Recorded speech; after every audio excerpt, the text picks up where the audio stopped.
உத்தரப்பிரதேசம் அப்படிங்கிறது எல்லாரும் எதிர்பார்த்த ஒன்று. பாஜக நிச்சயமா அவங்க கணிச்சிருக்க மாட்டாங்க. பாஜகவின் முகம் அப்படின்னு சொல்லப்பட்ட மோடி எங்க பின்னடைவு 4 சுற்றுகள் கடந்து இருக்கும் நிலையும் கூட மோடி பின்னடைவு, இது எப்படி பாக்குறீங்க மேடம்? உத்தரப்பிரதேஷ்ல வெறுப்பு அரசியல் அப்படிங்கிறது முன்னாடி நிற்கும், இல்ல வளர்ச்சி அரசியல் எது முன்னாடி நிற்கும் அப்படிங்கிறது இருந்தது.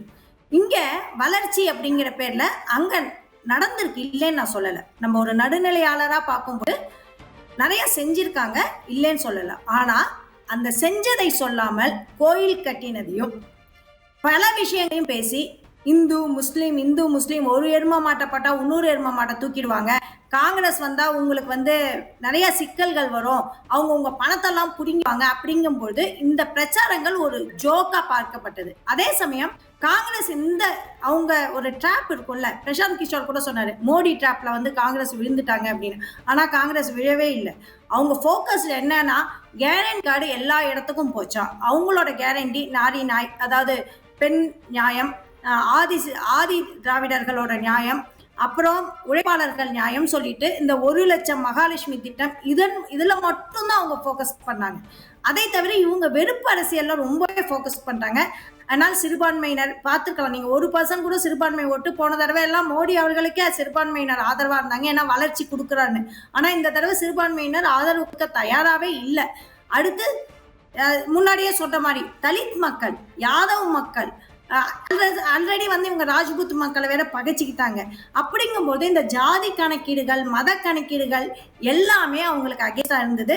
அதாவது நுணலும் தன்வாயால் கெடும் அப்படிங்கும்போது இவங்க தங்களோட பிரச்சாரத்தை, அதாவது புல்டோசரை எப்படி உபயோகப்படுத்தணும், காங்கிரஸ் புல்டோசரை யூஸ் பண்ணும், ஆனா புல்டோசரை எப்படி உபயோகப்படுத்தணும் எங்கள் யோகியை பார்த்து கற்றுக்கொள்ளுங்கள் அப்படிங்கிற மாதிரியான வெறுப்பு அரசியலை திரும்ப போட்டதுனால மக்களும் கொஞ்சம் யோசிச்சிருக்காங்க. நம்ம நினைச்சிட்டு இருக்கோம் யூபி மக்கள் யோசிக்கவே மாட்டாங்க நம்ம இது அப்படின்னு. ஆனா உண்மையை சொன்னா அங்க இருக்கிற நிறைய சோசியல் ஆக்டிவிட்டி, இப்ப யோகேந்திர யாதவ் போன்றவர்கள் தொடர்ந்து அங்க செயல்பாடுகள், அங்க இருக்கிற விவசாய அமைப்புகள், அடுத்து விவசாய அமைப்புகள் பெரும் பங்கு வகிச்சிருக்கு.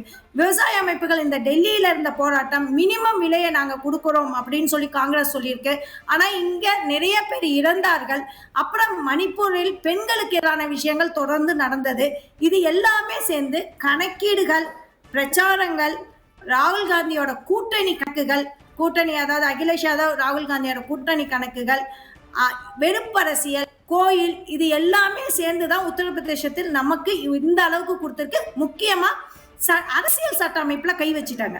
6 பேர் பேசிட்டாங்க. அங்க அரசியல் சட்ட அமைப்புங்கிறது உயிருக்கும் மேலா கருதக்கூடிய மக்கள், ஒடுக்கப்பட்ட மக்கள் மிக மிக அதிகம். அது கிட்டத்தட்ட 20% வரைக்கும் இருக்கு. இந்த பக்கம் 30% வரைக்கும் சிறுபான்மையினர். இப்படின்னு பார்க்கும்போது இந்த கணக்கே எனக்கு என்னடா அது உத்தரப்பிரதேசல பின்னடைவுங்கிறாங்களே, நம்மளோட கணக்கு எல்லாமே கரெக்டா இருக்கே அப்படின்னு நான் தொடர்ந்து எழுதிக்கிட்டு இருக்கேன். ஆனா யாரும் நம்ப மாட்டேங்கிறாங்க. அது எப்படி, அது ஒரு ஒரு கோட்டை, பாஜக கோட்டை அப்படின்னு.